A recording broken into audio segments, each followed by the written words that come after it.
Hello students, today's learning objective is graphing compound inequalities. Compound means more than one. See how there's a less than or equal to sign here and a less than or equal to sign here? That means more than one inequality jammed together. We aren't just going for the letter x in the middle, we've got 2x minus 1.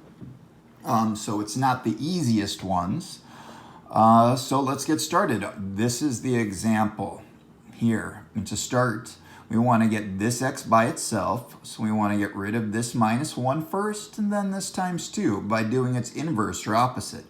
To get rid of minus 1, you add 1. But you don't just add it on two sides like we're used to by adding 1 here. You add it here, here, and here. Regular numbers above regular numbers.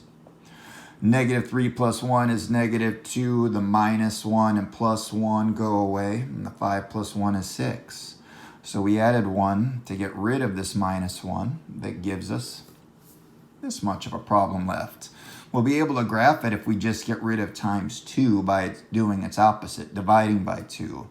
All right, my divide by 2 is a fraction. So I wrote divide by 2 under it, under it, under it. Dividing by 2 gives me negative 1 here, just an x here, because if it's on the top and bottom, we can erase it. And a 6 on top of a 2 is worth a 3. Now that it looks like negative 1 is less than or equal to x and x is less than or equal to 3, it looks like two inequalities we can see. This negative 1 is less than or equal to x, something we should know how to graph.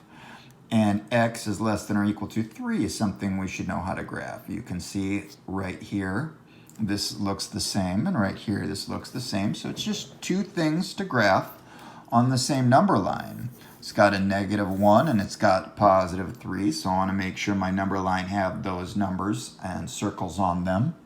The little extra line underneath means that I need to make sure that I shade them both in. If the letter is on the right, you switch the way it's pointing. For negative 1, I switch the way it's pointing, so I point it this way. And for this one, the 3, when the letter is on the left, you point it the same way as the arrow. So you point it the same way. When they point towards each other, you take the arrowheads off and connect them. So this is how you'd graph this compound inequality. All right, let's have you guys give it a try today.